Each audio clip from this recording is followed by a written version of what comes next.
আসসালামু আলাইকুম এভরিওয়ান, কী অবস্থা সবার? বরাবরের মতন কিন্তু আমি আবারও চলে আসলাম নতুন একটা ভিডিও নিয়ে। তো গতদিন তো ভিডিও দিতে পারছিলাম না, কারণ গতদিন আমরা একটু যশোরে গিয়েছিলাম, তো যার কারণে ভিডিওটা আপলোড দিব বা আপনাদের সাথে একটু অনেকদিন পর জয়েন হবো সেটাও করতে পারি নাই। তো আজকে যেহেতু ফ্রাইডে, ভাবলাম যে আজকে থেকে মোটামুটি শুরু হয়ে যাক, আপনাদের সাথে একটা কানেক্টেড থাকতে হবে, কারণ আপনারা তো আমাদের একটা নিয়মিত অডিয়েন্স। এখন আপনাদের যদি নতুন নতুন কিছু না দিই তাহলে তো এটা হবে না, তাই না? তো আমরা আজকে চলে এসেছি, আমাদের বাসার পাশে একটা নদী আছে, সেই নদীর তীরে। আর পিছনে দেখতে পাচ্ছেন যদিও পটে অবস্থা খারাপ হয়ে গেছে, কারণ প্রচুর পরিমাণে পট, পানির দেখা না মিললেই চলে। কারণ হচ্ছে এখন বৃষ্টির সময়, তো বৃষ্টির সময় মোটামুটি হচ্ছে প্রচুর পরিমাণে পট হয়, ঠিক আছে।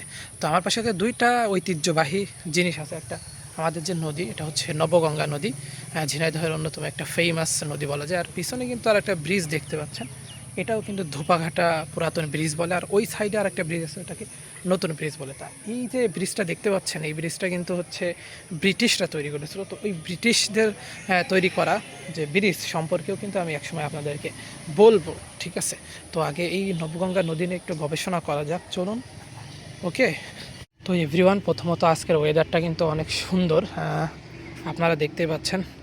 হ্যাঁ, প্রতিদিনের নয়, আজকেও কিন্তু আকাশে প্রচুর মেঘ। আর এখন আকাশে মেঘ হবেই না কেন, এখন হচ্ছে বর্ষাকালের সিজন চলতেছে।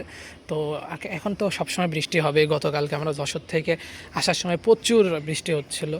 তো যাই হোক গাইজ, আমরা এই যে নদী সম্পর্কে বলতে যাচ্ছিলাম, এই যে নদীটা দেখতে পাচ্ছেন আপনারা, এই নদীটার নাম হচ্ছে নবগঙ্গা নদী, ঠিক আছে। তো এই নবগঙ্গা নদীতে এক সময় ঝিনুক পাওয়া যেত।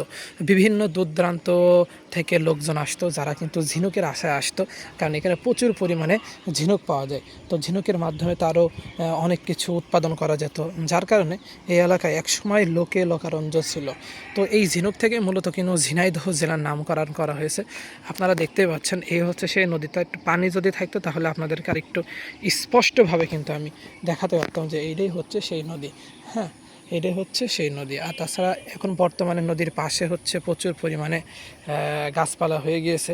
আগে আমি যেখানে দাঁড়ায় আছি, এই যে গাইজ আমি এর উপরে দাঁড়ায় আছি, এর উপরেও কিন্তু পানি চলে আসতো। এত পরিমাণে পানি ছিল, মানে মনোমুগ্ধকর পানি। আর পানি, চারিদিকে পানি, মানুষজন মাছ চাষ করতো, কত কিছু করতো। কিন্তু এখন দেখুন, এখন কিন্তু পানি অনেকটাই কমে গিয়েছে। আগে আরও কিছুদিন আগে যদি আপনাদেরকে দেখাতে পারতাম, মানে আপনি কিন্তু হাঁটতে হাঁটতে ওই পাশে চলে যেতে পারতেন, এমন একটা পরিস্থিতি। কিন্তু এখন আর সেই পরিস্থিতি নাই। হ্যাঁ, তো এখন মনে হয় গলা অবধি পানি চলে এসেছে। আর আমি তো হচ্ছে সাঁতারও পারি না, দেখা যাচ্ছে গেলে ডুবে যেতে পারে, ঠিক আছে। এই হচ্ছে অবস্থা। তো এই ঝিনুকের মাধ্যমে কিন্তু ঝিনাইদহ জেলার পরিচিতি। আর এই যে দেখতে পাচ্ছেন, এই নবগঙ্গা নদী হচ্ছে আমাদের এই জায়গা থেকে শুরু করে আরাপপুর হয়ে আরও অনেক অনেক বড় অনেক অনেক জায়গায় যে মিলিত হয়েছে।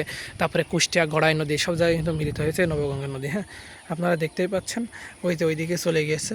আর উপরে একটা ব্রিজ, আর এই হচ্ছে একটা ব্রিজ। মূলত হচ্ছে এই ব্রিজটার মেয়াদ শেষ, তো এই জন্য হচ্ছে এই ব্রিজটার ইউজ করা হয় না। একসময় এই ব্রিজের উপরে হচ্ছে বিভিন্ন বাস টাস যেত, ঢাকার বাস যেত, সব ধরনের বাসে যেত, কিন্তু এখন যায় না। এখন হচ্ছে সব ওই দিক থেকে যায়, ঠিক আছে।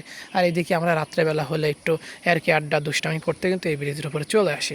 তো এটাই হচ্ছে কাহিনী। তো এভরিওয়ান, আমাদের ওই পিছনের ব্রিজ আর এই ব্রিজটা সম্পর্কে আপনারা কিছু বলতে পারেন অত, আর নদী সম্পর্কেও বলতে পারেন। হ্যাঁ, আপনারা নদীকে কারা কারা চেনেন, হ্যাঁ, বা এই নদীতে কখনো বেড়াতে এসেছেন কিনা, এইসব সম্পর্কে কিন্তু আমাদেরকে কমেন্টসের মাধ্যমে জানাতে পারেন।